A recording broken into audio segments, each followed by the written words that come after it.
If war breaks out over Taiwan, Australia could be dragged into a conflict we're simply not ready for. The stakes, not just lives, but the future of global technology. And in Australia's case, our $325 billion trade relationship with China. So if it comes down to it, should we just let China take Taiwan? Or is this a fight we have to join? Today, we're diving into the brutal truth about what a Chinese invasion of Taiwan means for Australia, our economy, our alliance with the US, and what role we might actually play in the conflict between these two global superpowers. I'm Mel Pikos, and today, we're talking tactics. Taiwan, semiconductor capital of the world. Taiwan produces over 60% of the world's semiconductors and 90% of the most advanced chips. These little pieces of tech are in almost everything these days, powering everyday items like iPhones, as well as critical defense equipment like drones and missiles. The Taiwan Semiconductor Manufacturing Company, the crown jewel, is probably the most strategically important tech company on Earth. Whoever controls Taiwan dominates the world's supply of semiconductors and potentially the global economy. That's one of the reasons why China wants it. And that's part of the reason why the US and its allies, including Australia, may be forced to defend it. China versus Taiwan.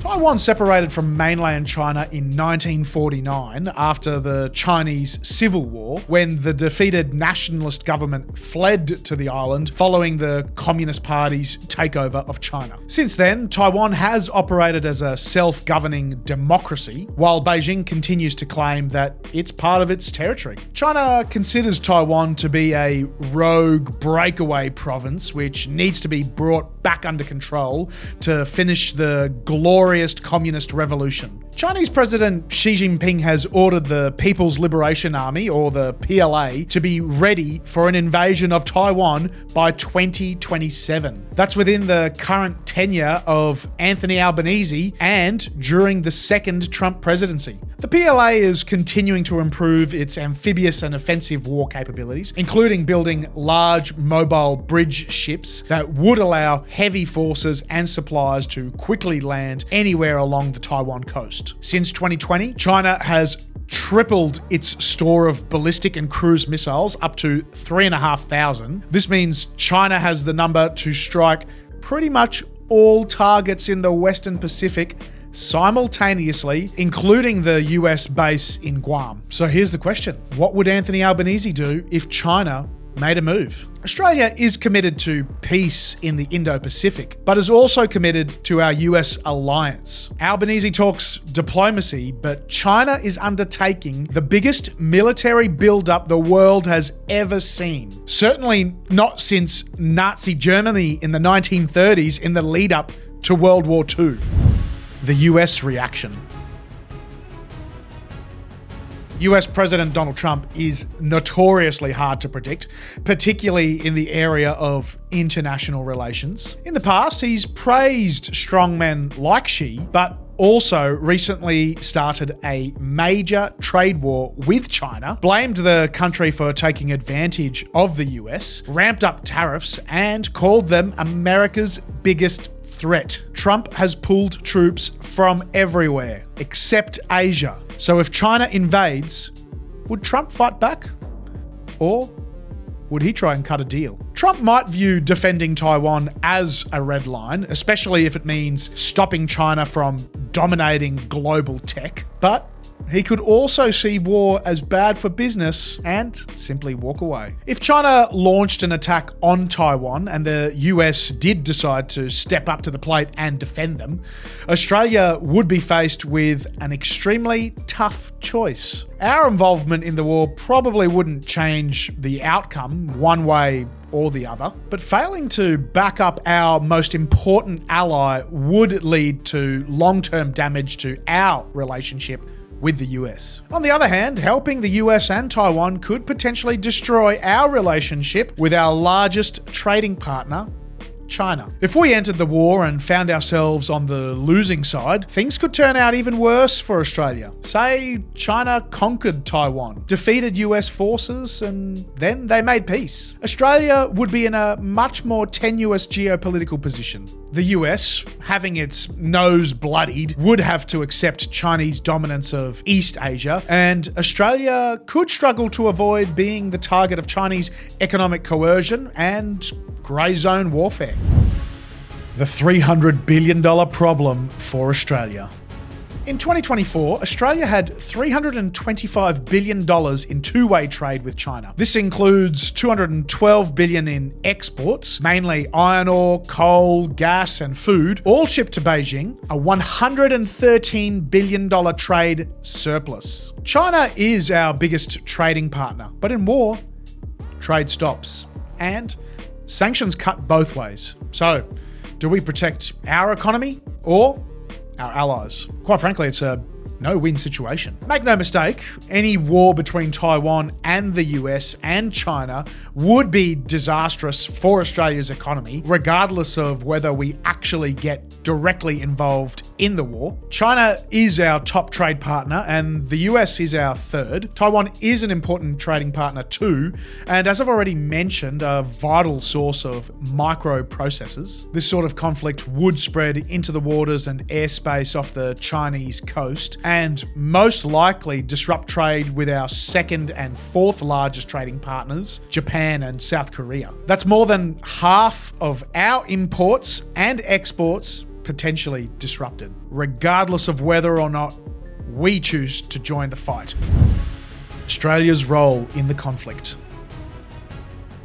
China already has missiles that can hit Northern Australia. Our cyber defences are exposed and we don't have a nuclear deterrent. If we decided to become involved in a conflict over Taiwan, not only would any forces we send be put at risk, but it's also likely that we would face direct attack from long-range Chinese forces, who would likely try to strike at our bases and facilities, particularly in the north of the country. Even though Australia would not be under threat of invasion, we may also face Chinese attempts to intercept our ships and aircraft in our northern approaches. What our military contribution would look like in such a war is an interesting question. From a US perspective, our most important contribution would be Australia itself, the Pine Gap facility, and our ability to provide secure logistical and operational bases in the Southwest Pacific. But what forces would we actually deploy to help the US to defend Taiwan? Currently, it's likely that our Air Force would be the best place to get in the fight over Taiwan. The Royal Australian Air Force's aircraft are mostly top of the line and modern. Assuming we had enough aircrew, munitions, spare parts, and fuel, or the US could part with some of their stocks, we could probably quickly deploy these assets. The F-35A and FA-18F could be used in a variety of combat roles. The P-8A Poseidon would be extremely valuable as a maritime patrol and anti-submarine warfare aircraft in the waters around Taiwan. The E-7A Wedgetail early warning and control aircraft and EA-18G Growler electronic warfare aircraft could both also make meaningful contributions above the battlefield. This is why I think that the US should sell us the B-21 Raider so they could also have a significant impact on the modern battlefield. Why don't you check out my video on the B-21 Raider here. The Royal Australian Navy currently isn't in great shape to take on the Chinese Navy around Taiwan. Over the next couple of decades, we're acquiring an expanded modern fleet of frigates, as well as nuclear submarines. But if this conflict kicked off anytime soon, certainly by 2027, as President Xi has already said, our ability to get in the naval fight would be much more modest. Our Hobart-class air warfare destroyers would be suitable to deploy, and depending on how many Collins-class submarines we could get operational, putting one or two of them on the prowl could be useful. However, our Anzac-class frigates are too old and undergunned for frontline service. We'd probably use them and any other Collins-class submarines we could get underway on escort and patrol duties, protecting the waters to our north. The contribution from the Australian Army is also likely to be be modest. The army doesn't have enough modern armor or anti-aircraft weapons to be able to deploy a combat brigade and survive a high-intensity deployment to Taiwan without really heavy casualties. So Australian troops are likely to play mostly a support and logistical role. Australia could deploy a unit of special forces, either the SAS or the commandos, to Taiwan. These guys could undertake special, high-value missions, hopefully without taking enormous casualties. These forces could be deployed on and supported by the Canberra-class landing helicopter dock and one of the supply-class replenishment ships, if they were operational and could be properly protected. A lose-lose scenario.